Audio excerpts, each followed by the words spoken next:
Hi, I'm Julia and welcome back to my booktube channel, NB Library.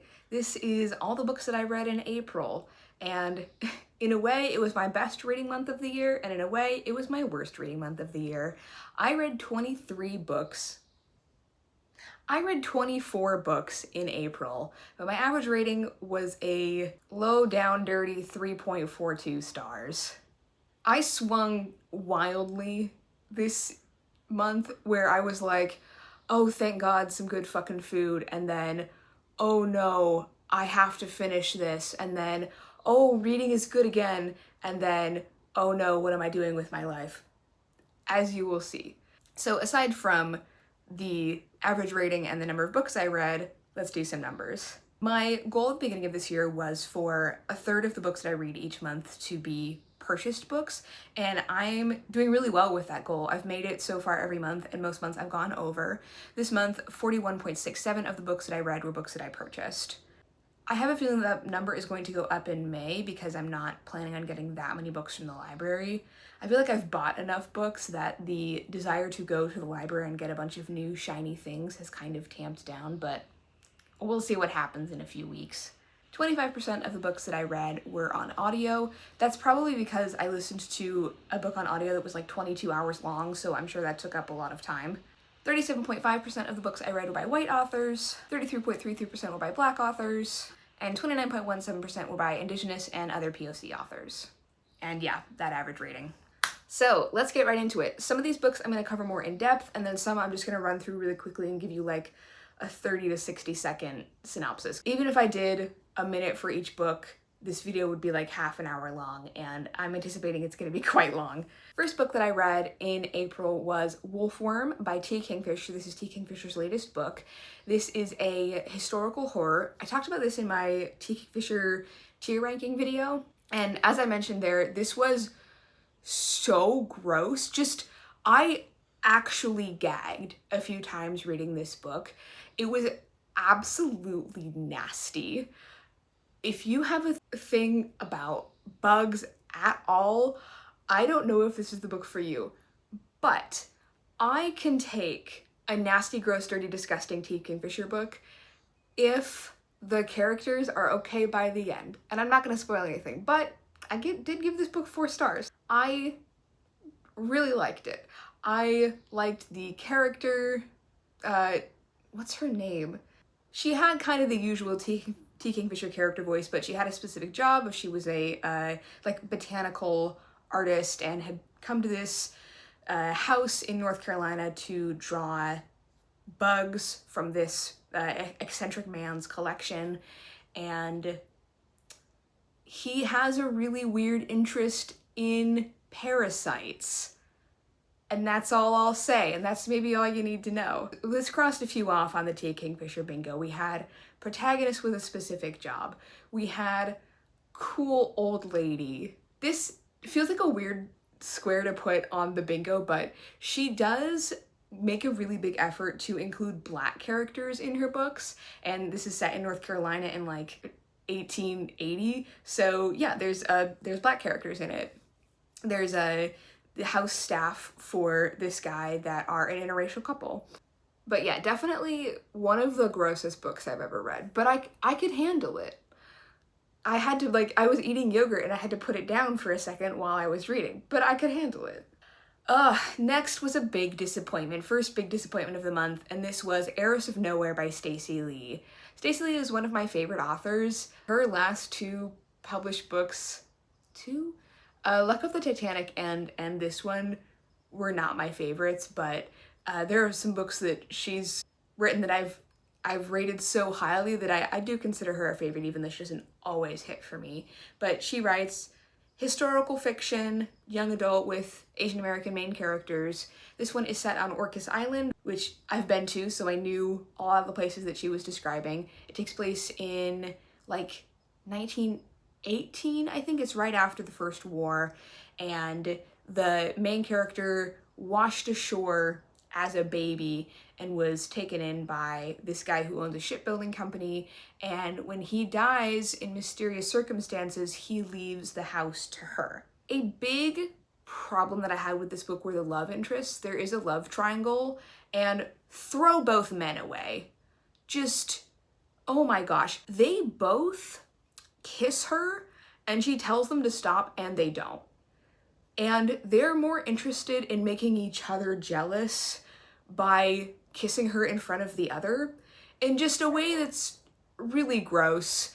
And both of them, one of them more than the other, was really like, don't do that. And she's like, I'm gonna do it anyway, and this is our dynamic. And God, like, don't fall in love with a man who doesn't want you to do things. I think in the end she picks the less bad guy, but he still, like, kissed her without her consent after she tried to get him to stop. It also felt like the main character was not up to the usual Stacey Lee snuff. She usually has just very strong and strong-willed characters, and that's something that I really like about her books. And I felt like in this book she was trying to write a character like that, but for so much of it the character was just not sure what she was doing and really unsure of herself and needing to be helped by other people. And needing to be helped by other people is fine, of course, but here she was just so self-conscious for most of it that I wanted to just be like, girl, just do something, please. It also had a tiny bit of a speculative element, which I don't really feel like the book needed, but it didn't detract from it either. And I gave this one 2.5 stars. I then read Ghost Talkers by Mary Robinette Kowal. This was because I really wanted to reread some of the Lady Astronaut books, but I couldn't get them from the library, and I had bought physical copies from thrift books and they weren't arriving yet. And so I was like, I'll read anything by her at this point, because she's really becoming a favorite author of mine. And so I read, I think I already said this, Ghost Talkers. This is set in World War I and is a speculative historical novel. So this is a world where mediums are real. There was kind of a medium craze in the early 1900s, like spiritualism, or more so during the Gilded Age.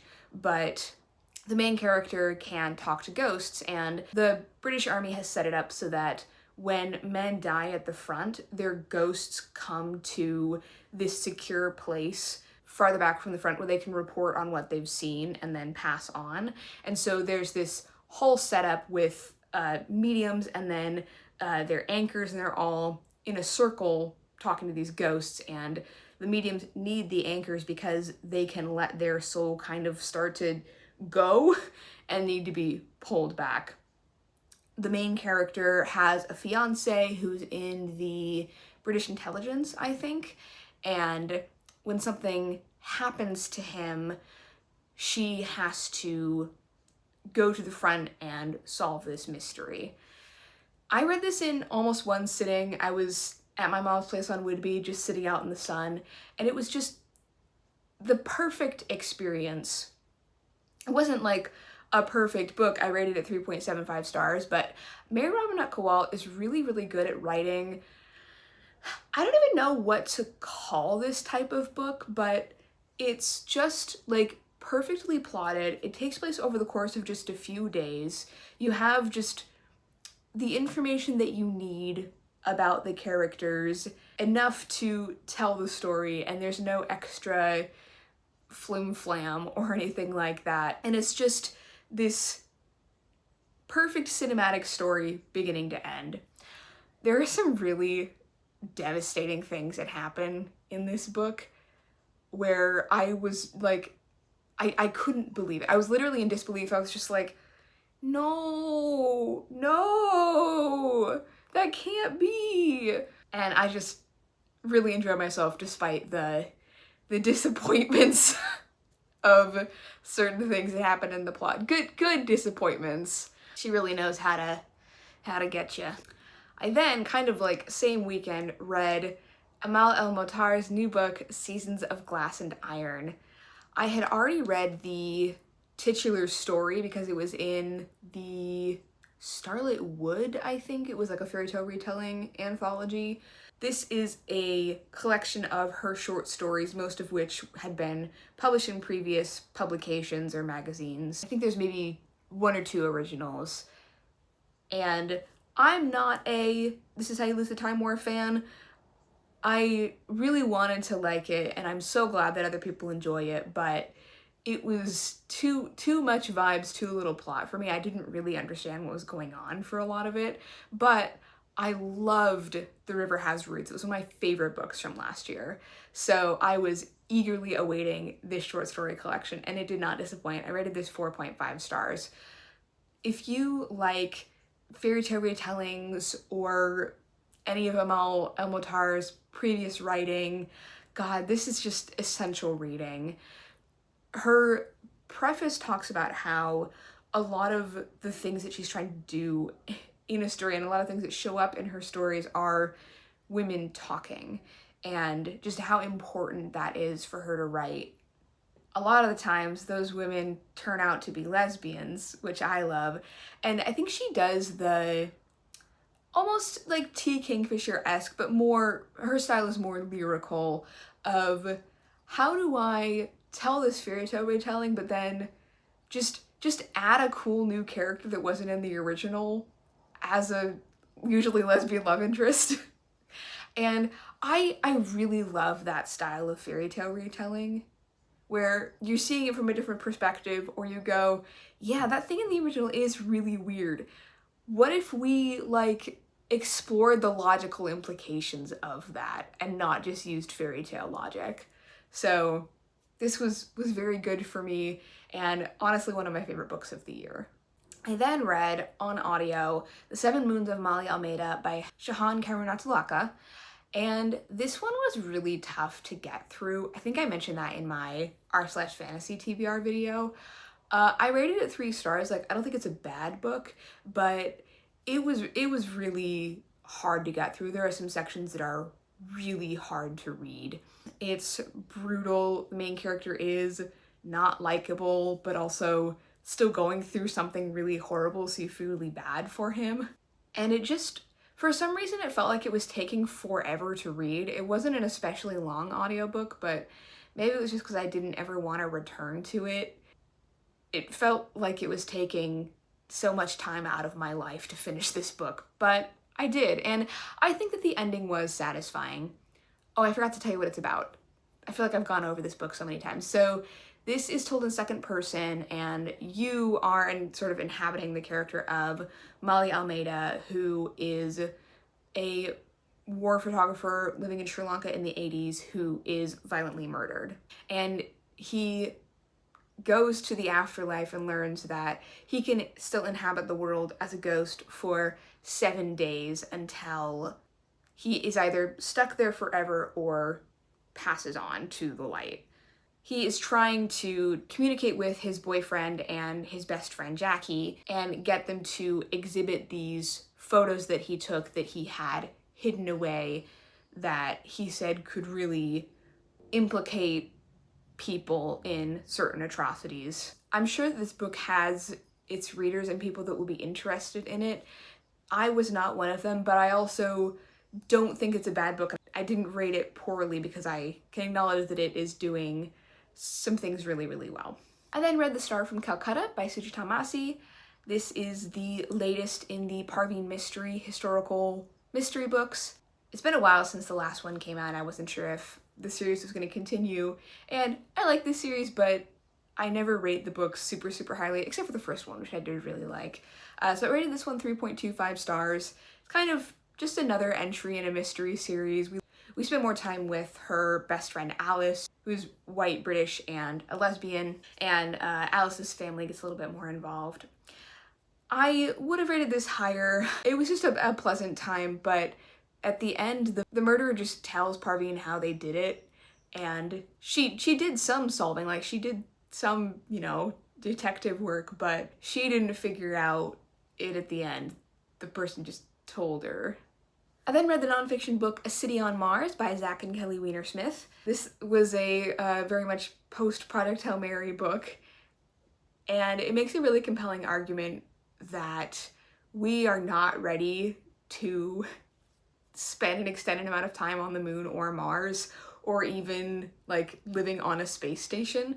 They bring up a lot of the logistical problems and also legal problems that would arise in a way that's very entertaining. There are a lot of like comics and funny graphs interspersed, and I found it very accessible, and also it had a lot of really compelling like ideas for science fiction stories, especially for near future sci-fi, which I enjoy. So I did come up with a short story idea based on like the idea of space law and, you know, just kind of how frightening it is if Elon Musk were in charge of a Mars colony. Just think about that. And this was written like before 2025. So yeah, if you're at all into like space or interested in questions about like settling space, I really recommend this. I found it super easy to read and very informative. And then, because I'd been waiting for the package to come in and read it right when I received it, go me, I read The Spearman by Mary Robinette Kowal. This was kind of in the same vein as Ghost Talkers that I was mentioning. It's a complete story that takes place over a few days. Everything wraps up really satisfying, and I gave this 4 stars. This is a retelling of The Thin Man, which is a, like, I think classic 1930s mystery. It's about 2 newlyweds on their honeymoon, one of whom is a famous inventor. They're on a cruise ship going to Mars, and there's a murder. And actually, they think that her new husband did it.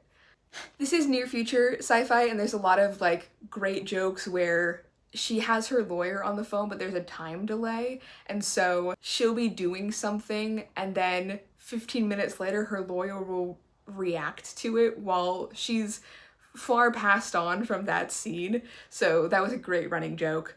I didn't quite figure out the mystery, but it was very fair play and I think really satisfying.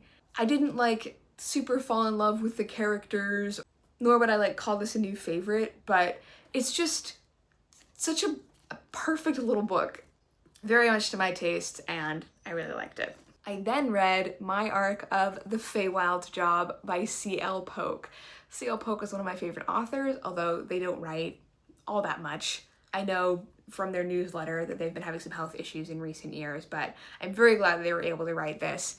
This is a D&D heist novel set in the Forgotten Realms, and God, I wanted to make character sheets for all of the characters because they fit the rules so perfectly. It was like, you can write a novel where characters are tracking spell slots, but not make it like lit RPG. No one was like, I need to take a short rest, but the warlock, one of the main characters, was like, if I don't take a nap, I'm gonna be useless. I'm like, oh right, they're a warlock, they need to short rest, they can get all their spells back.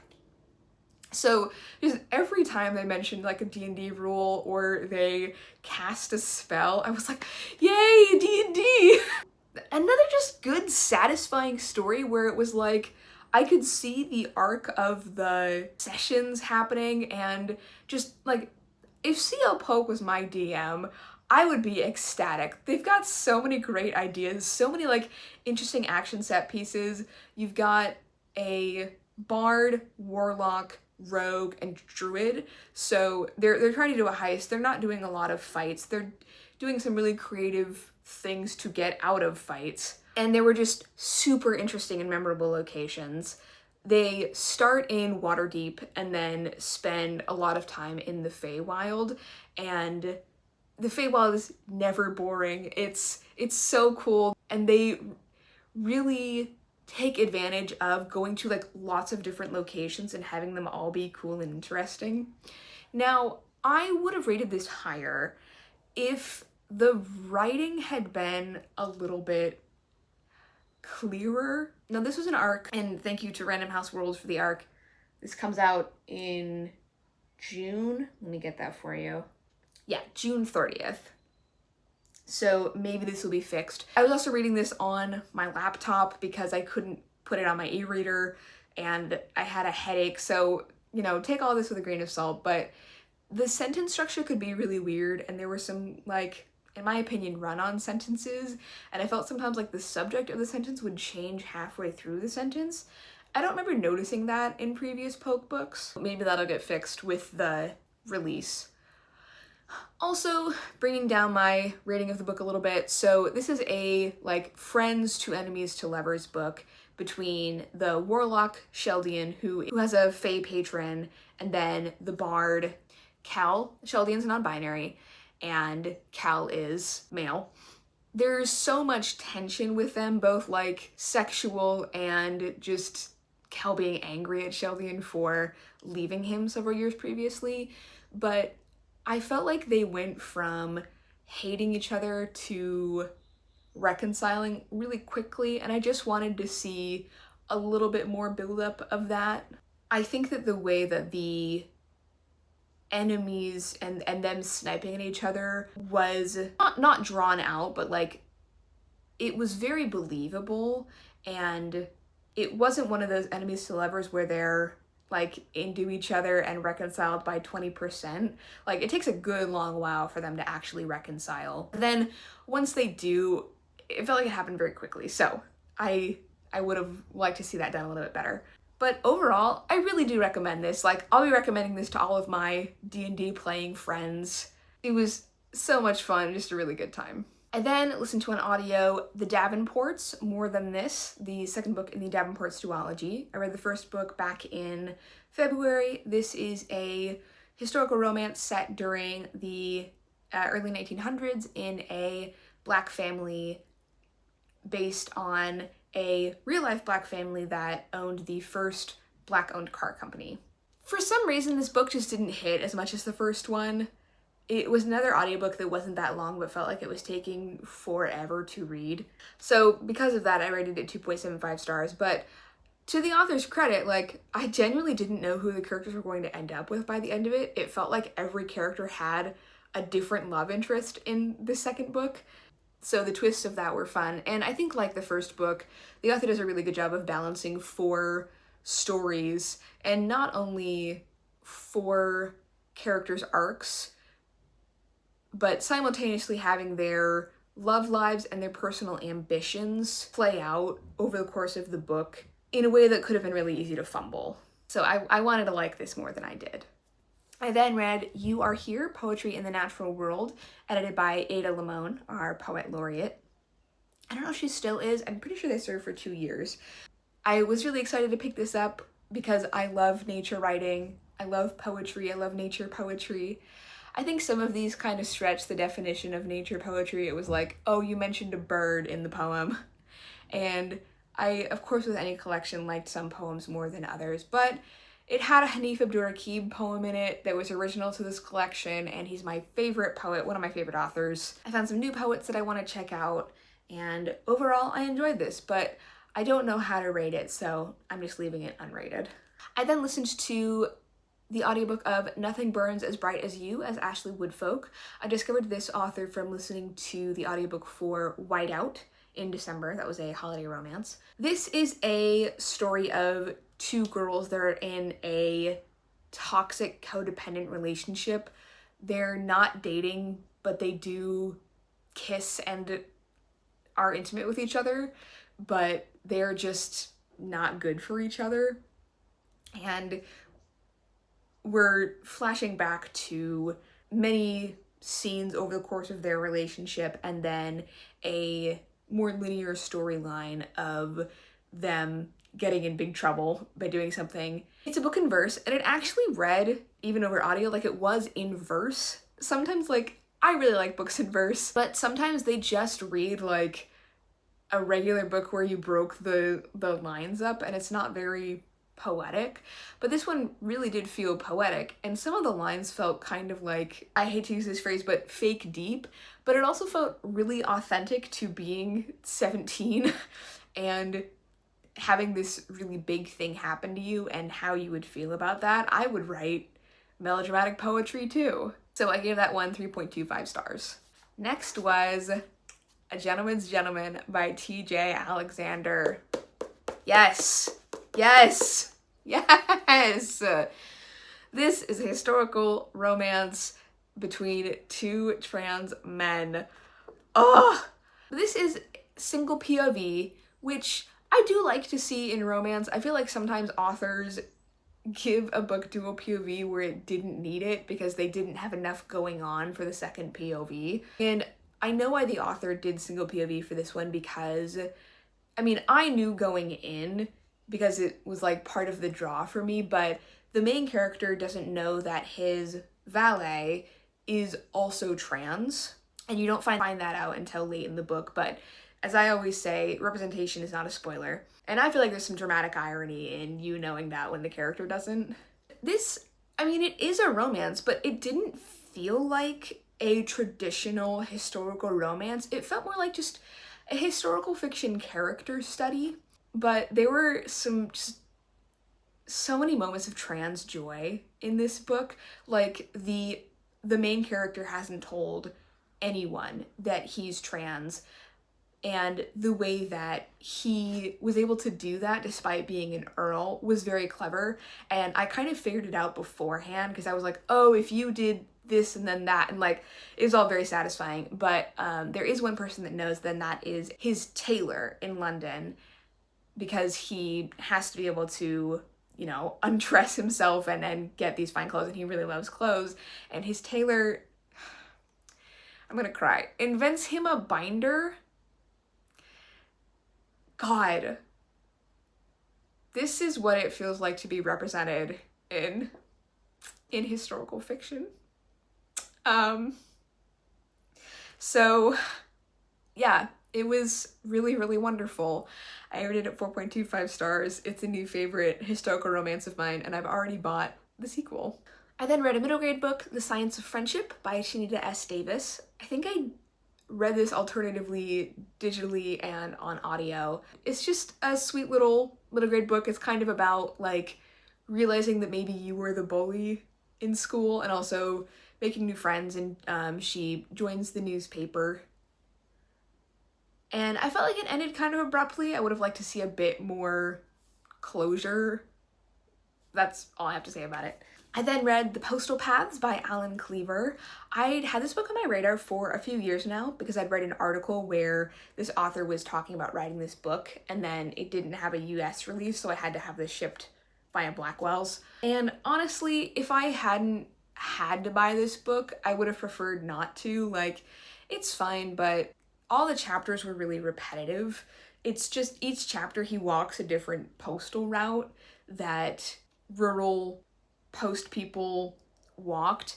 He'll track down a route that's like 15-20 miles, walk it, and talk about the person that walked it routinely. So it was interesting, but again, it's just kind of like every chapter has the same arc over and over again. So I rated it 2.75 stars.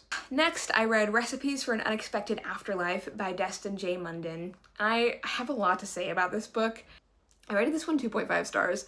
So this is about a undead orc who was part of an orc tribe hundreds of years in the past, who was, I think, killed and then enthralled by a necromancer and made to do horrible things. And then when he and 5 of his friends defeated the necromancer, they built this city called Necropolis, of course, and he had been the guard to the leader of Necropolis ever since, and then the new leader convinces him to retire. And in this world, a warlock student can just bring the undead back to life, and then he gets another 60 years of being alive. It felt like there were just no stakes whatsoever. He used to be the orc tribe's battle chef, and he loved cooking. So as he's got this newfound life, he opens a restaurant, and then there is also a little girl who lives in a nearby orphanage who he starts to bond with. And then there is this guy who used to own the building that his restaurant is housed in, who is really resentful of an undead buying the restaurant. Here's my notes. So, first of all, the undead thing. The only tension in the book, the only stakes, are that there are some people that are prejudiced towards undead, but it's not a good oppression metaphor, because one, the guy who is a prejudice against undead thinks that undead should serve people. Like he thinks you're dead now, you were raised for a purpose, you should be a servant. But then there's an angry mob at the end of the book, and they're angry, I think rightly, because they're like, I'm poor and starving, and if I die, no one's gonna bring me back. How come you get to live hale and healthy for another 60 years? I'm like, yeah, seriously, because undead are not, as far as I could tell, like, oppressed in this society. They make up a lot of society. There's another undead character who's a vampire, and he gets, like, hate crimed on the way home from work, but he's a lord. Like, he is in a position of privilege. And the main character, whose name I forget, the orc, he's friends with all of these people in power. He himself was in power for hundreds of years, essentially, and now he's like, oh, these darn people are out to get me. And it's like, I can see that there are people who are prejudiced towards undead, but you are not like a third-class citizen. You have a lot of privilege in this society. And also, this book does something that I've seen talked about other cozy fantasy. This is handled better in The Traitor and the Wretch by Jasmine Walls, but he has all of this trauma from being forced to do bad things under control of this evil necromancer. And he has no flaws. Like, people who don't like him are framed as bad in the book, and he's kind of like always proven right, and the only like flaw that he has is that he did these bad things, but everyone's like, it's not your fault, you were compelled. And in The Traitor and the Wretch, the wretch, he has a name, I can't remember it right now, was also compelled to do bad things, but he doesn't really like dwell on them, and he like, you learn later that he feels bad, but for a lot of the book, he's just a little gremlin, and he's not dwelling on all the things that he did, because I think he kind of like doesn't really feel bad about them, and he's just kind of like come to accept them. He's glad that he's not compelled anymore. Listen, I like good characters, but I think that characters have to have flaws, and I think it makes for a more interesting book when characters like actually mess up of their own volition, and then they have to deal with that. Like, that's where conflict comes from. When the hero of a romance novel does something really stupid or insulting, and there's the third act breakup, you're like, but also like it becomes a better book for that in a lot of ways. Another issue that Recipes for an Unexpected Afterlife has is that I think it really wants a lot of things that it didn't earn, where it wants us to care about this character, but we didn't see any of his tragic backstory. It's not on page, and it wants us to believe in this familiar relationship between him and this little girl, but it doesn't actually do enough work to show us them developing the relationship, and there also aren't any real barriers in him adopting her. And so I was just kind of like, why all the drama? He seems like a great dad for her. Like, what's preventing this from happening? And then I think especially egregiously, there is a found family that springs up in the middle of this book where he hires all of these restaurant workers, and they all have a little, gimmick. And in the end of the book, he's like, this is my family. But like, we were introduced to them all at the same time on page, and then expected to all keep track of them, and just got to see them like immediately working in the restaurant for like a few pages, and then he's like, they're my family. I'm like, I don't feel that. You didn't show me, the reader, why I care about them. I was really enjoying the first part of this book. Like, there was a scene that almost made me cry at the beginning. It reminded me a little bit of The Boneheart by Victoria Goddard, which is about what happens after the afterlife.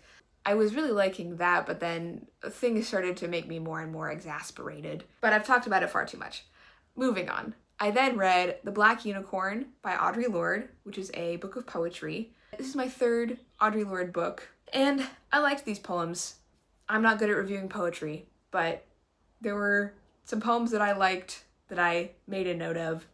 She talks a lot about West African history and beliefs in these poems, and then there are some also really great poems about like romance and friendship. And I rated it 3.5 stars.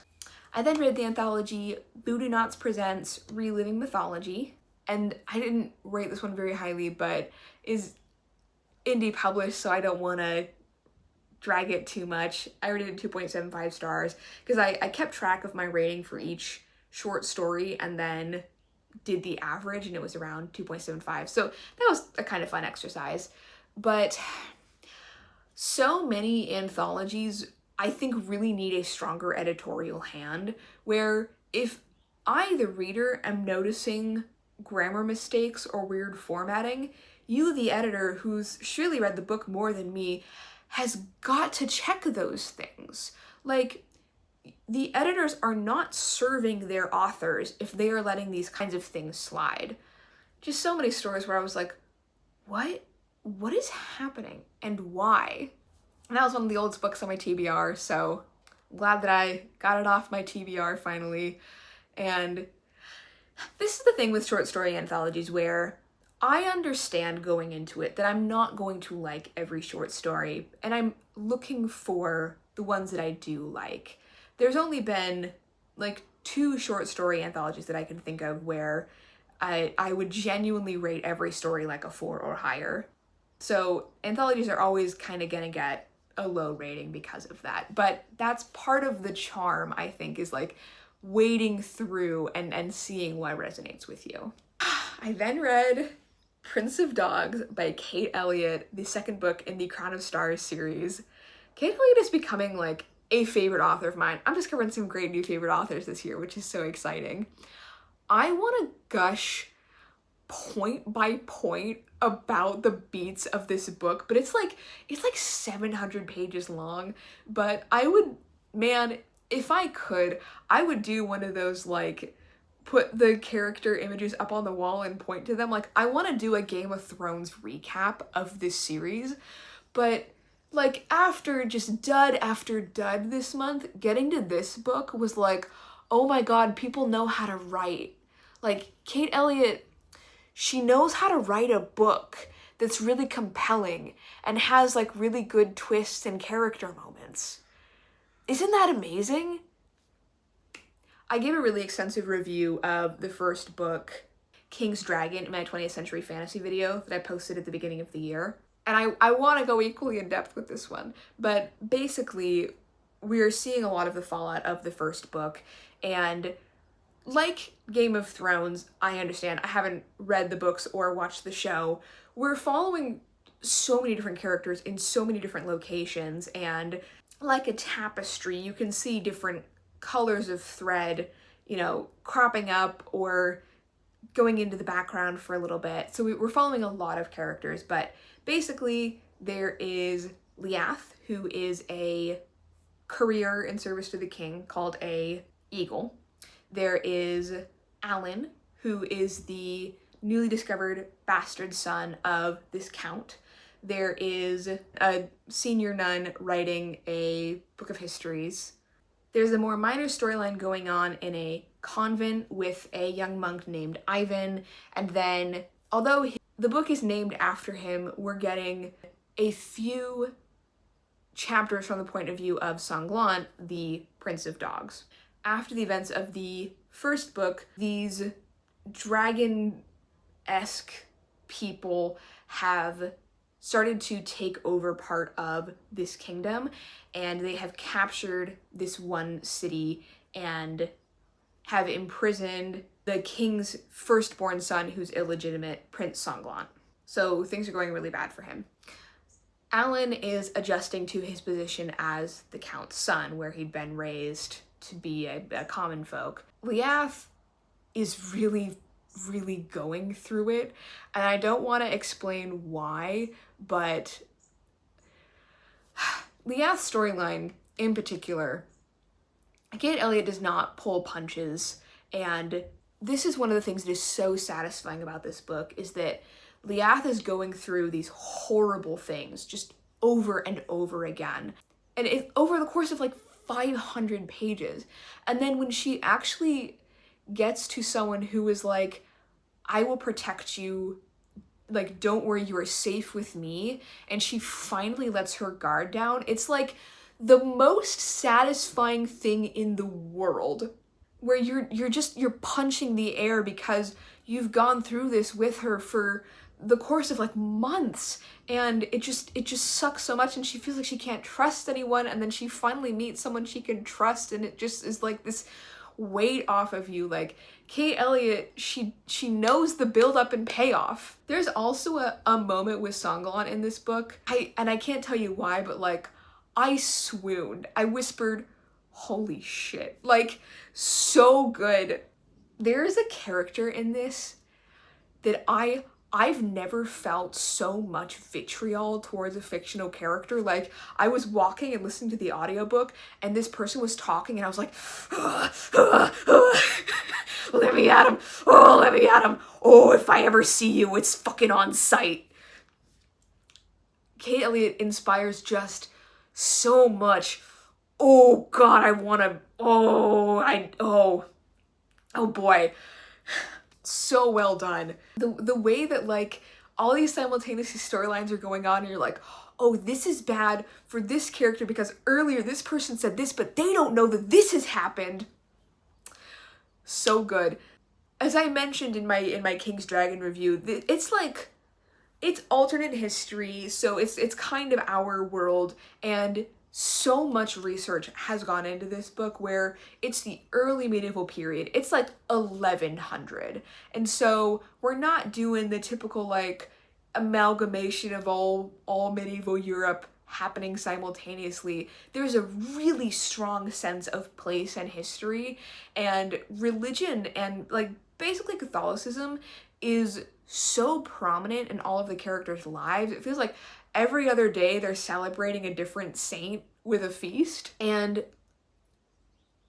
like routes and logistics are so important, and we can't march on the city until summer because we can't have people leave their communities because someone needs to bring in the crops. We don't have a standing army that we can summon. We need to go to each individual noble and say, I need you to bring some knights with you. And so the battles are on a scale of hundreds of fighters, not thousands or tens of thousands. And so there's so few people, like everything is so important, and they have to think about who's gonna feed them and how are we gonna bring the siege engines in. It's just so well done, so well thought out. I could gush about this for hours, honestly. If I didn't already say, I rated this 4.5 stars. It's probably one of my favorite books of the year. I then read, get this is 2 books in one. You'll see a longer review for Red Star Hustle in an upcoming video where I read this and review it more thoroughly, but basically this is in the far future, and humanity has invented all of these gates so that you can walk through a gate and be on a planet across the galaxy, and they're really easy to set up. The main character is a sex worker whose client gets murdered. He's then on the run and gets embroiled in this fight with an empire. And I rated this novella 3.25 stars. And then the other book, Apprehension, is by my gal, Mary Robinette Kowal, and I rated this one 4 stars. So I thought it would be fair. This is packaged as one book. It's one book on the Storygraph, and so I wanted to rate it all together. So I sort of rounded up and gave it an average rating of 3.75 stars.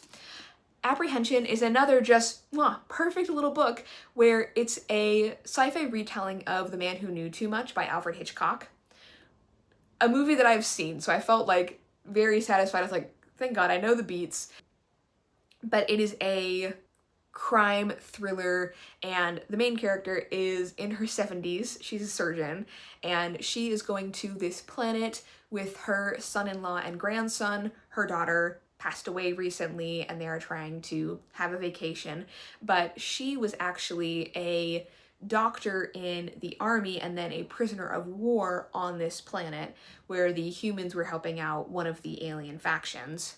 They witness a murder and get embroiled in these alien politics. I'm really glad that I bought this. This book was just so good. I stayed up late to read it.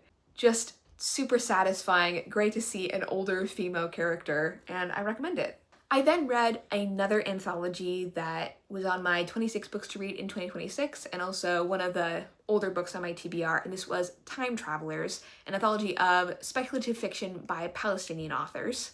Although this one had about the same average rating when you add up all of the ratings of the individual short stories as Voodoonauts, I felt like it had more good stories, so I rated it higher. I rated it 3 stars. There are some really good stories in here, some really devastating ones. This came out early 2024, so before the war. And maybe one of the reasons that I rated this higher is I could see more of the editorial hand, and I think it was better put together. I then read The Herding Kind by Ada Limon. I found this in a box on the side of the road, one of those free boxes, and I said, Ada Limon, she has an anthology that I'm gonna read, and so I grabbed this before I'd read You Are Here. I really liked this. This is all nature poetry. A lot of it was written during the pandemic, and I think I found a new favorite poet. I really like her style. It's very clear and clean, which I need when I'm reading poetry. I like owning books of poetry because I can mark them up and indicate which were my favorite ones, so I think I will be reading more Ada Limon. I rated that 4 stars. And the last book that I read in April was Ladies in Hating by Alexandra Vasti, which I'm going to have a longer review for in an upcoming video, so all you should know is that it is a sapphic Regency romance about 2 Gothic novelists who are competing with each other, and it was cute. I think the second half was better than the first, and I rated it 3.25 stars. Alright, I've been filming for over an hour. I know that when I edit, it will get shorter than that, but this is still going to be a long one. Thank you so much for watching if you made it this far. I can't promise that next month I will have read less. A lot of these books were short. I was really in a reading mood this month, so I got a lot read, but I am hoping that my average rating is better in May. Alright, please remember to like and subscribe if you haven't already, and I will see you next week.